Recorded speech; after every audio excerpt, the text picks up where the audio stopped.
It's The Last Stand. And here is your host, Brian Custer. That's right. It is The Last Stand. We bring you the biggest names in the sport. I'm Brian Custer. Joining me today, man, one of the biggest when you talk about 168. He's the former IBF super middleweight champion of the world. He's known as Sweet Hands. Caleb Plant. What's going on, man?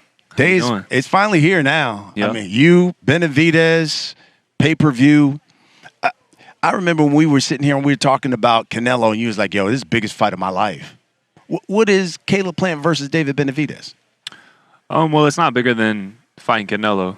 You know, it's not for undisputed. It's not facing Canelo. But this is probably the most important boxing match of my life. And, you know, I don't take that lightly. You know how serious I am about the sport. You know how dedicated I am. And, you know, we've heard him all week. You know, this camp I've really...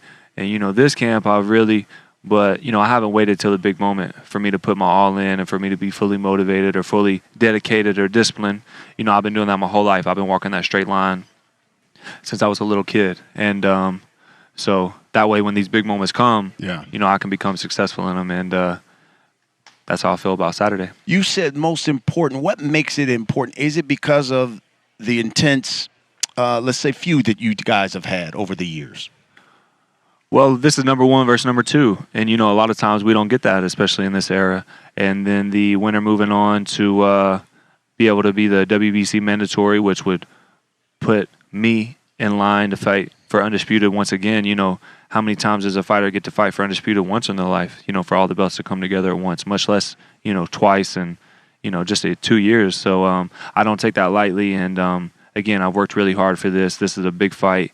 And it has all the makings for, you know, a big fight, one that you would want to win, one that you want to get your hand raised in. So I'm fully motivated, and I'm just ready. Give us some insight. How did this fight get made? Because generally when you guys like you who've been bumping heads for longest, you avoid each other, it seems like, and the fight doesn't. How did it get made?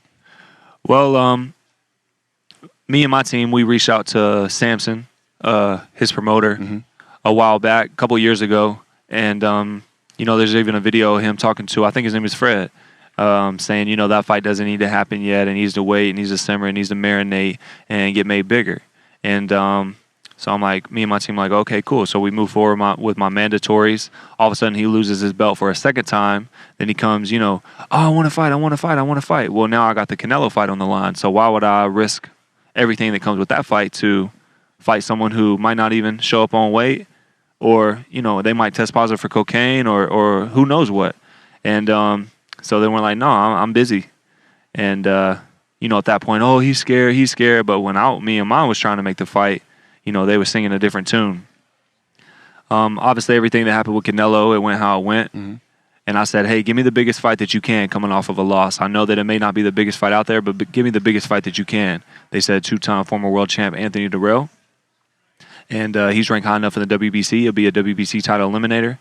Well, I'm obviously aware that David's the interim champ. So if I win, that puts me in line to fight him. So right after the Durrell fight, you know, I got with my team, and I said, go make it happen. We got to make it happen. Wow. It's good stuff, man. He is, for the longest, people were saying, man, that guy's the boogeyman of 168. Nobody wants to fight David Benavidez. When you finally got that opportunity, why did you jump at it like, okay, let's get it then? Well, you know, once upon a time, Jose Uzcategui was the boogeyman of the super middleweight division. Who beat him? I did. In style, in fashion. And, you know, no one wanted to fight him. He was knocking everybody out. And then just like I said in my, you know, a few interviews coming off of a year layoff or broke hand because I broke my hand in that camp. And we had to push the fight back and give him a stay busy fight so he could stay, you know, so we could keep that on the line. And then I come in and do what I do. So fighting Canelo, you know, I come in, I'm an underdog as well. And I just want big, you know, I love the big moments. Yeah. You know, that's what boxing's about. You know, as a competitor, I want the biggest moments that I can get hold of. And because I believe in myself, I believe in my skills. And like I said, you know, I want my name in those history books in a way that can't be erased. I want my name in the big book. And the best way to do that is, you know, keep taking on these challenges. Hey, what's up, everybody? I'm Brian Custer. I want to talk to you about our partner, Athletic Greens. You know, I started taking Athletic Greens because I wanted more energy, and I got to tell you, I absolutely love it. Athletic Greens doesn't taste super healthy.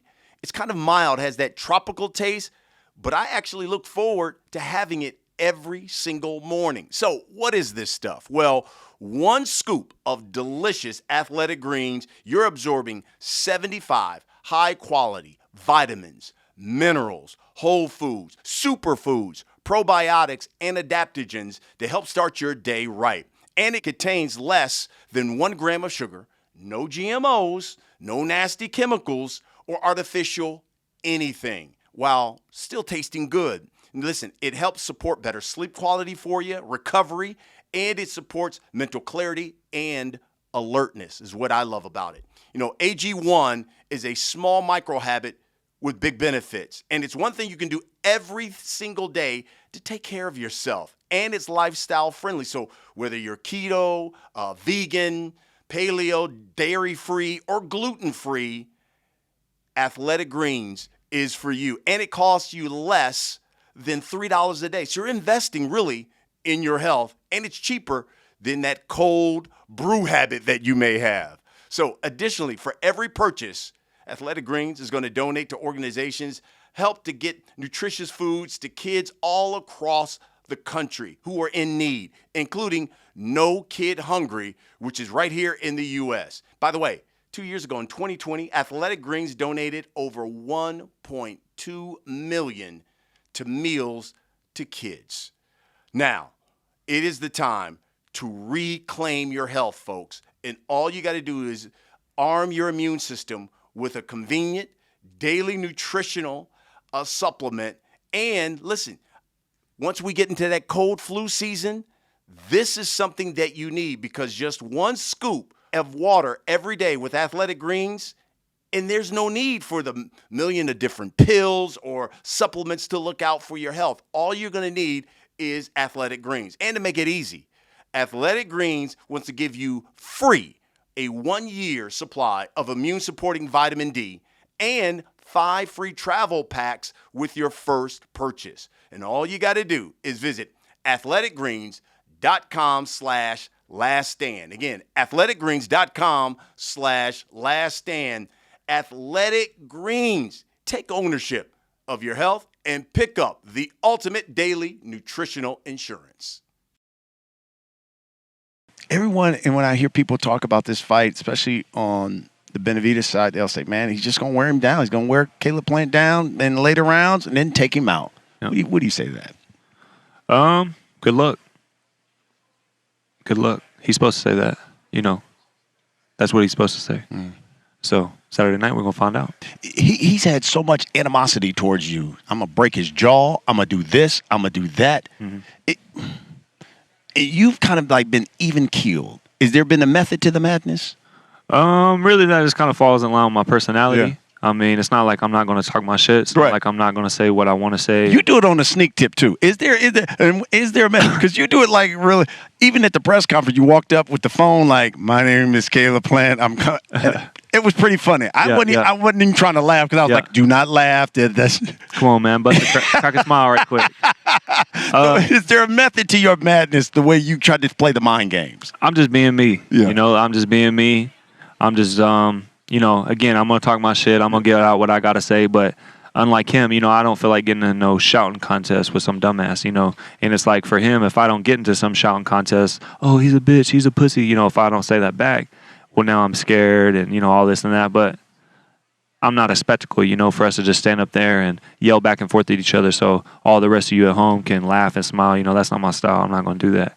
And, again, I'm going to say what I got to say, but just not in that way. What does a win over David Benavidez say about Caleb Plant as a fighter? That I'm one of the best in the world. That I'm one of the best in the world. And, you know, maybe not after this win, but a couple more like it, and, you know, I'm going to be on that pound-for-pound list. What is David Benavidez going to find out about Caleb Plant in the ring Saturday night?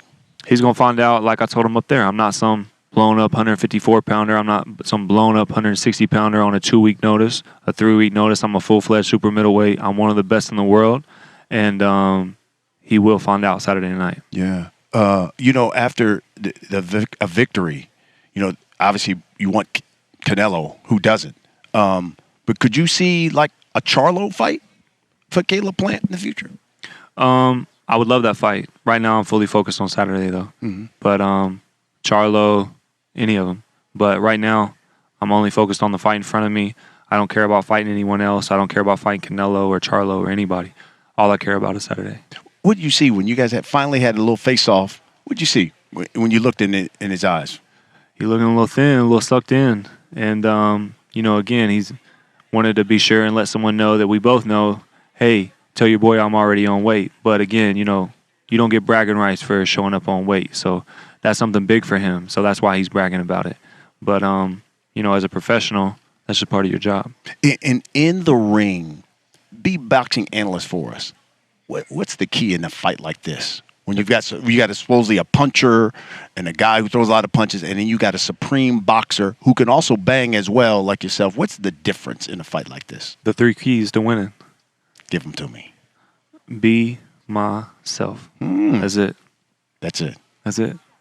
And do you think it's because he's never faced anyone as skilled as you? Has he ever faced anyone as skilled as me, Brian? Well, it seems like a lot of guys have been in front of him.